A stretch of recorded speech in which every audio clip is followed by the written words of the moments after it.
I'm here again, guys. The belly of the beast has been taken out.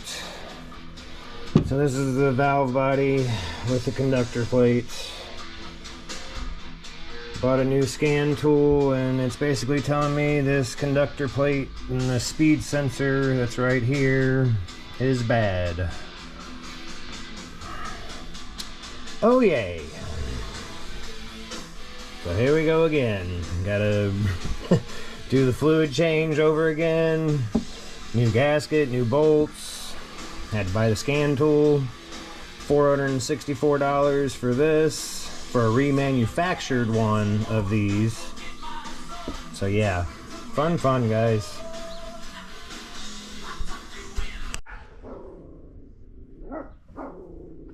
Well, I'm trying to shoot a video, but my dog keeps barking. Hold on. Alright guys, so I've cleaned this up a little bit. Good enough to start taking stuff off. So the main things that you want to keep in mind is that each one of these solenoids have to go back exactly where they came from. And I do not have the new part yet, but I'm gonna put them in bags and mark them individually. So, and then you got this little thing over here. It just pops right out, but you got to make sure that you put it back in the same way. So with that little washer thing side up, basically. I should get the new part in about a week and a half. But I'm going to go ahead and start taking this apart. So let's get to it. The other thing I forgot to say is you'll need a T30 Torex for the actual bolts that hold in the conductor plate, and a T40 Torex for these bolts that actually hold the solenoids. So, alrighty.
So here it is, guys. We finally got the conductor plate. So this is the brand new one. I got it slid on here right now. I'm going to show you where to put all the bolts and solenoids and everything. I got my solenoids marked. So let's get to rock and rolling on this.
Alright guys, so we got the valve body and the conductor plate all together. Just wanted to show you this because this is kind of cool. So that's what it looks like when you got the valve body down. So that's the transmission. So getting ready to put the valve body back up. Got a line. So there's this little pin right here that has to line up with this on the valve body. And then this little tube right here you have to make sure that it goes up into there. So right there. So I don't know if I'm gonna actually film me putting the valve body up because this is gonna be kind of hard to do all by myself, but I'll shoot another video when I got it up there. All right, see you guys in a bit. All right guys, I got the valve body back up. Everything looks like it's all lined up. I got my little pin lined up with this, and it was really hard to tell if that little tube was gonna line up, but basically, you know, like if you got the thing in the connector clip in the right spot, it should all be up, and it pushed up in there pretty easy, so I'm pretty sure it's all lined up. You torque down your 10 bolts to 8 Newton meters each, so you got 1, 2, 3, 4, 5, 6, 7, 8, 9, and 10. So those are the 10 bolts that take your valve body down, and your conductor plate, of course, is on top of the valve body, so it all comes down at once. Yeah, basically just I'm gonna connect in, you know, the electrical clip back in the spot, put the pan back up and refill it. I've already done a video on that, so I'm not gonna shoot all that again. All right guys, so we got most of the transmission fluid pumped in. I probably got about 3.5 or 2.5 quarts to go. Basically you put about 5 quarts in before you even start it up, and then you got to start up the car and let it warm up to 45 degrees Celsius. Now you don't have to have, well, technically you do have to have this scan tool if you're doing the conductor plate, because you will have to reset the codes, or otherwise it will not, like, it won't fix your problem unless you can reset the codes. So you have to have a scan tool that will actually reset the codes. I bought this one off Amazon. It's iCarSoft for only 150 bucks, guys, and it works great. So highly suggest that product. It's a great product. So basically what we're going to do now, start it up, let it get up to 45 degrees Celsius, monitoring it with the scan tool, and then pump in about 2 more quarts, and we'll see where it's at. I'll see you in a bit. So I kind of just wanted to show you guys how to do this in case you don't know how to use a scan tool. So basically you hook it up to your OBD2 port. It's usually right under the dash on the driver's side, and then it'll bring up a screen like this, and you'll want to click on diagnostic. And then this one's specifically designed to do Mercedes-Benz, so we go over to Mercedes-Benz, and it's that version. You hit enter, and then you do a VIN identify, and this one can automatically read the VIN. Pretty cool. I just figured that out. I thought you had to type it in every time, but it can actually read the VIN for Mercedes, and that is the correct VIN. So we hit F1, sorry, and that is all the correct information. F1, we're going to do an auto scan. Ignition switch to on, hit F1. Now I already cleared the transmission codes, so it should come up with everything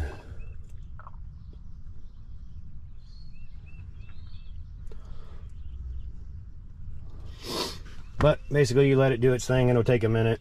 I'll come back to it when we got the vehicle started and up to temperature. See you in a bit.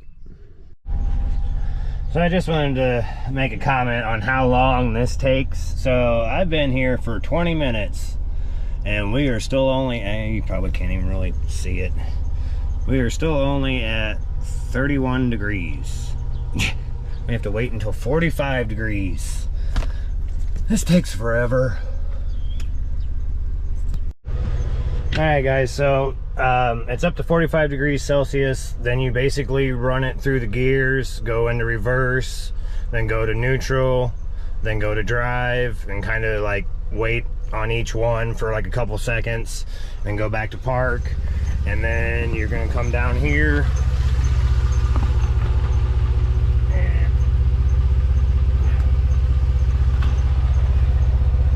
I'm going to, I don't know if you can hear me or not, but I'm going to pump some more fluid into it after I did that. Hopefully you can see that.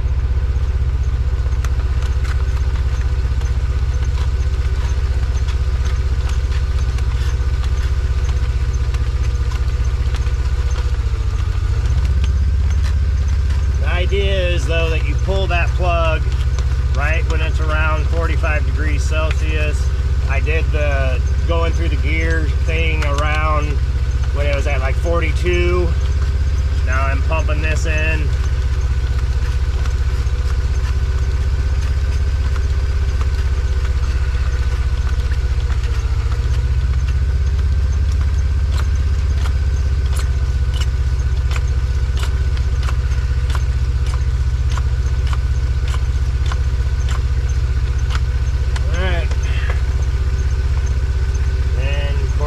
Drain plug ready, because you're going to pull this and let it drain out a bit until it slows down the flow, basically. Take these off.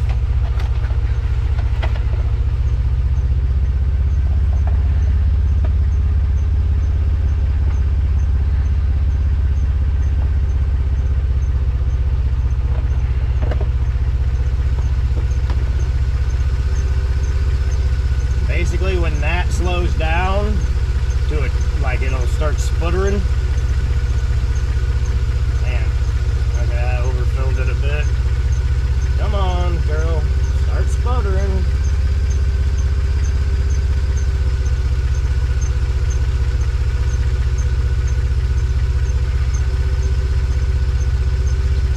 There we go. Right when it starts doing that, then you put your drain plug in. That's the correct fluid level. That means it got to where the standpipe is that's inside the pan there. So then tighten that up, shut her off,